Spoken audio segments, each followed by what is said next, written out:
The WNBA found itself at the center of yet another intense firestorm regarding player safety, structural league growth, and officiating standards following a highly contentious physical battle between the Phoenix Mercury and the Indiana Fever on June 24th, 2026.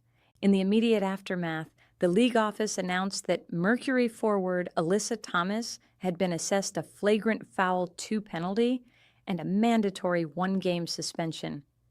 This retroactive discipline stemmed from an uncalled mid-game incident where Thomas recklessly made contact with her fist to the throat and neck area of Fever superstar guard Caitlin Clark.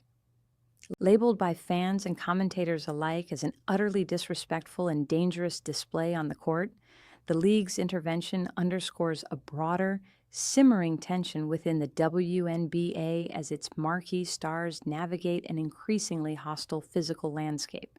The decision to sideline Thomas has effectively ignited a league-wide debate over where the line between grit and non-basketball aggression should be drawn, casting a long shadow over the sport during a season characterized by record-breaking viewership and unprecedented commercial expansion.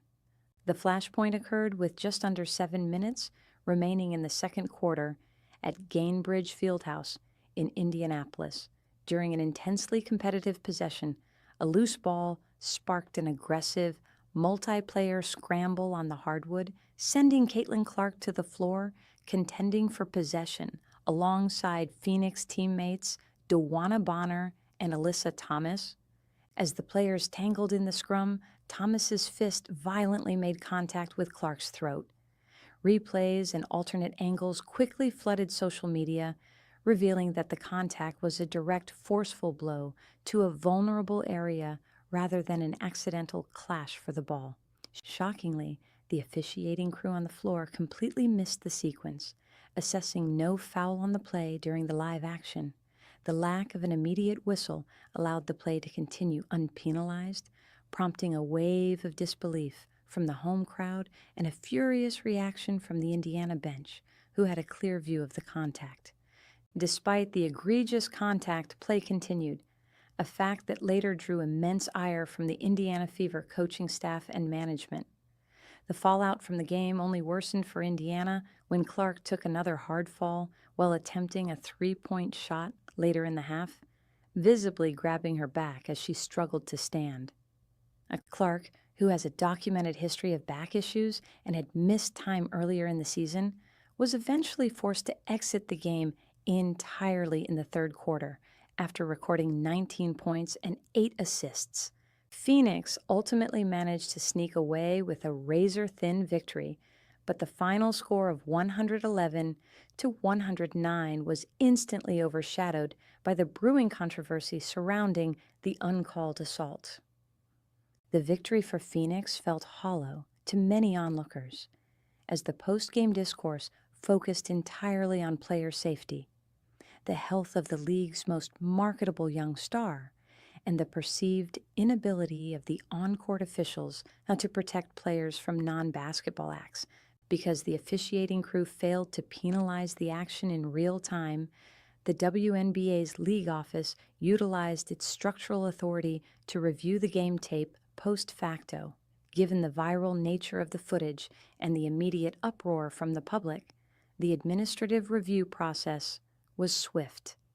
The league officially upgraded the missed sequence to a flagrant foul 2, declaring that Thomas had committed a dangerous non-basketball act. Along with the flagrant designation, the league handed Thomas a $1,000 fine and issued a mandatory 1-game suspension, ordering her to serve it during the Mercury's highly anticipated road game against the expansion Toronto Tempo. This decisive intervention highlighted the growing gap between live officiating and the league's stated commitment to player welfare, proving that while the referees on the floor might miss a dangerous sequence, the league office is willing to issue significant penalties after the fact to maintain order. The core driver of the suspension was not just the physicality itself, but the total failure of the refereeing crew to manage the game safely.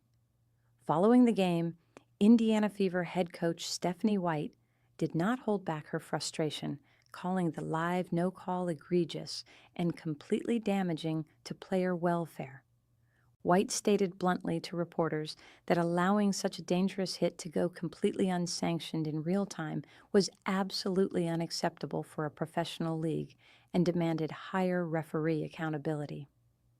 Fever Team President Kelly Krauskopf echoed these urgent concerns in an official organizational statement, emphasizing that player safety must always remain paramount in the WNBA.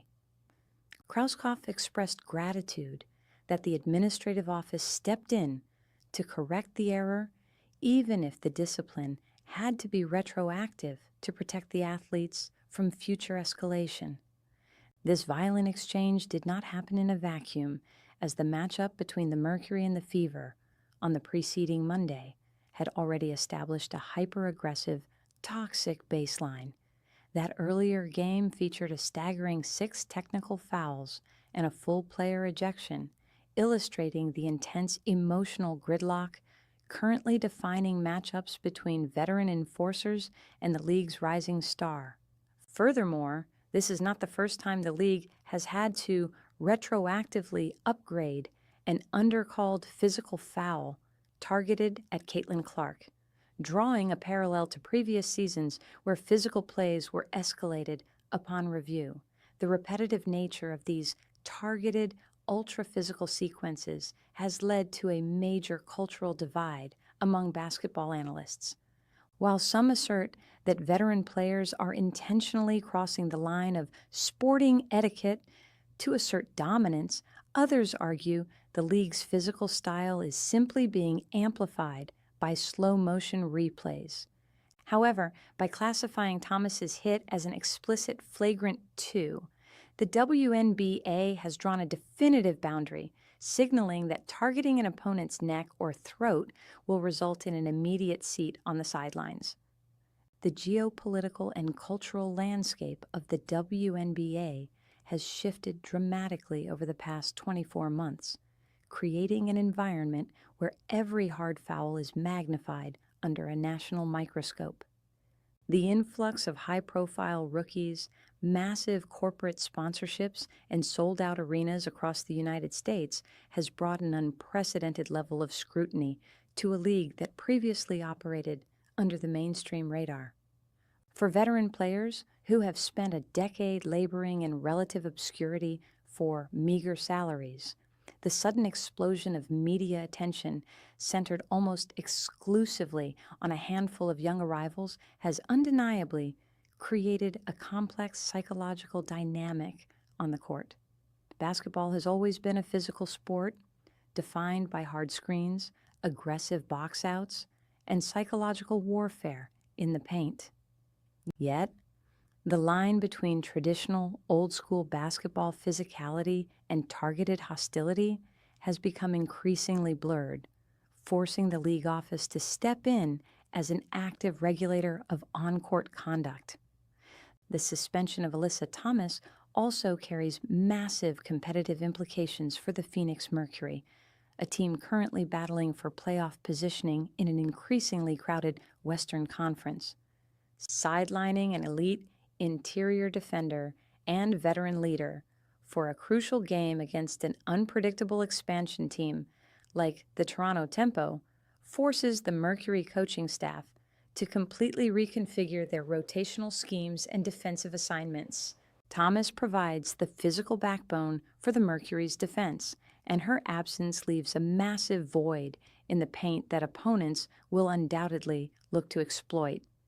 Moreover, the financial penalty and the public reprimand serve as a stern warning to the rest of the roster, signaling that the league will no longer tolerate retaliatory or overly aggressive acts designed to intimidate opponents, regardless of a player's veteran status or past accolades. For the Indiana Fever, the incident serves as a stark reminder of the physical toll being exacted on their franchise player. Caitlin Clark's recurring back issues have been a constant source of anxiety for management, coaching, and fans alike throughout the 2026 campaign. When a young athlete is subjected to repetitive, high-impact collisions and non-basketball strikes to vulnerable areas like the throat and neck, the long-term risk of structural injury increases exponentially. The Fever Organization has repeatedly called for fairer officiating and a more proactive approach from referees during live game action, arguing that waiting for post-game reviews does little to protect a player in the heat of the moment. If the referees fail to establish a firm boundary early in a contest, games quickly degenerate into dangerous, retaliatory spectacles that threaten the health of the league's top talent and diminish the quality of the product on the floor. As the WNBA continues to evolve into a global sporting powerhouse, the administrative challenges facing the league will only multiply. Balancing the traditional, fiercely competitive culture of its veteran players with the necessity of protecting its young assets is a delicate tightrope walk for Commissioner Kathy Engelbert and the Disciplinary Committee. Retroactive fines and single-game suspensions are a necessary first step, but many analysts believe a complete overhaul of referee training and in-game review protocols is required to truly address the root of the problem.